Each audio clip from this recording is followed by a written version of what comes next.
let's try this again. Hopefully this time there's no interruptions. I'd like to apologize for my lack of audience. I had one lined up as we agreed, Professor, but having some extenuating situation right now, so I won't be able to furnish myself with an audience, and I understand any docking of credit. How the position of power plant manager can serve as a platform in promoting God's values according to Scripture. In the 1400s saw King Edward I of England force his subjects to reduce air pollution by promising the extreme punishments for utilizing sea coal.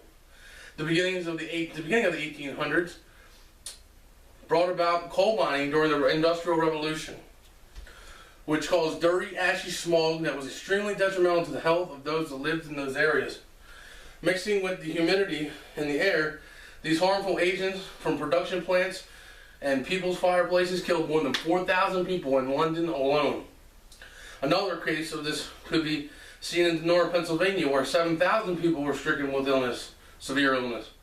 Halfway through the 19th century, we Americans began to experience acid rain, which in turn destroyed plants, fish, soil, forests, and some buildings. This pertains to you because in 2007, almost half, 46%, of all Americans resided in counties with unhealthy levels of either ozone or particle pollution, according to the American Lung Association, ALA.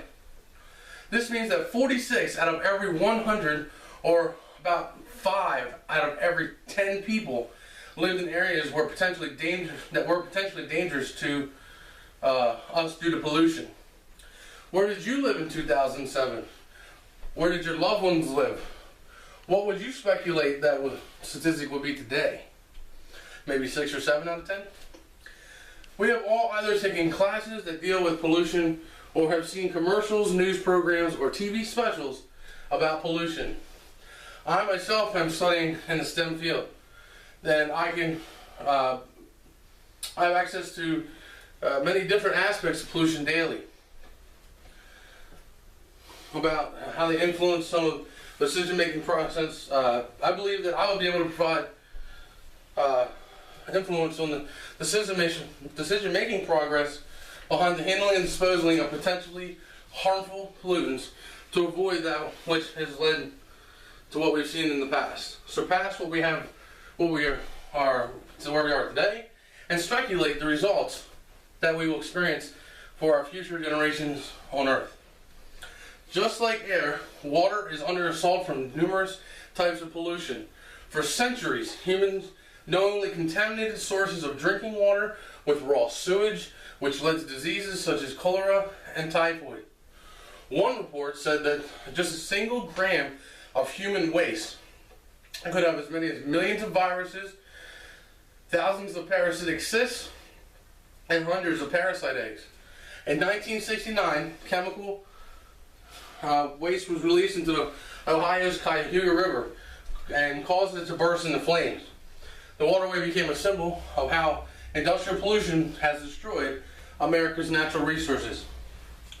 It could be argued that the first form of pollution came during the first modern settlement of humans tens of thousands of years ago, when tools were found to have strewn to the wayside about, as well as the makings of those tools from that time period. Some say that air pollution in particular was first caused by those that discovered wood can be burned for a fire, and that the ancient Romans were the first to cause lead poisoning with their smelters in Europe. This pollution was nearly insignificant until nomadic populations became more settled and ceased being so transient. The worst of the pollution began just after the Second World War, when man-made materials were manufactured, such as plastics and pesticides. Shortly thereafter, we moved into combustion engines and began using lead gasoline, then unleaded gasoline. William T. Love began digging a canal to get water from the Niagara Falls to what he saw would be a booming town one day. Well, he never finished, and the canal became a landfill and was sold in 1953 to a school district. only was only for $1. The school district built a school, and later housing developments started sprouting up around it. Well, over the years, the underground containers filled with approximately 21,000 tons of chemical waste corroded. And in 1977, a record rainfall allowed the waste to begin to leach into people's homes, backyards, and playgrounds. We know what that means. This resulted in many illnesses, deaths, and miscarriages. These are pollution tragedies of the past. It is said that more than 1 billion people on this earth are subject to unclean, unsafe water today. In fact, approximately 4 children die each minute because of it. According to A&E Networks LLC, in 2007, CNN reported that up to 500 million tons of heavy metals, solvents, and toxics slip into the global water supply every year. As much as 70% of the industrial waste is just dumped untreated into the rivers and lakes, and around 70% of China's lakes and rivers are now polluted from industrial waste, leaving 300 million people forced to rely on polluted water supplies. It was 2006 when it was realized that well more than 60% of all industrial and municipal plants in the United States dump more pollutants in the river and streams than were permitted, which made conditions unsafe for swimming and fishing in more than 40% of our waters. U.S. President Barack Obama and administration are forming ways to reduce power plant pollution by 30%. The new rules, formally announced by the Environmental Protection Agency, represent the first time Barack Obama or any other president has moved to regulate carbon pollution from power plants, the largest source of carbon dioxide emissions that cause climate change. Though the deadline for the compliance is not until 2030, more than 33% of states have already, many states are already at 33% of compliance, and some have already surpassed that quota that's been placed upon them. Today we are experiencing the beginning of the end of major pollution and the inception of the reparation of our planet. As far as the future is concerned, most American companies have moved many of its manufacturing plants overseas to places like China and India. While this does not do much for global pollution, this does help the improvement of conditions for the United States and Canada. Whether the decision had to do anything with pollution is debatable, but it sure does save the companies money and companies and investors money.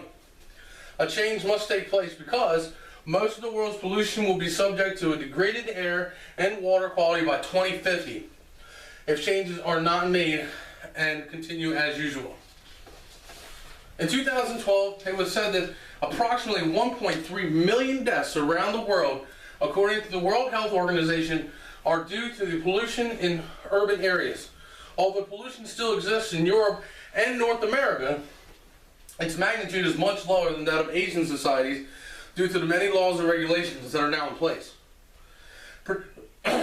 Predictions for 2025 and 2050 are that Asian countries will be exposed to higher magnitudes of pollutants, such as nitrogen dioxide, sulfur dioxide, and fine particle matter, while countries such as India and those in the Gulf will suffer a marked increase of ozone levels. Pollution is beginning to get much better across North America and Europe, and is getting much worse in Asia and other countries that are entering into the Industrial Revolution, aka those to which we outsource, which we are. As a power plant manager, I plan to have a great deal of influence on the plant's decision-making process. This will allow me to be more able to advise those that make the final decision on how much waste is produced, how much was prevented, and how to best dispose of that waste. That would be a great way for me as a Christian to be a better steward of the natural resources that God has provided to us and of which God commanded us to take care. Pollution was terrible in the past as people were uneducated as to the results of pollution, its impacts had on the environment, and ultimately our lives. Today we are making many great changes to both avoid pollution as well as clean up current polluted areas.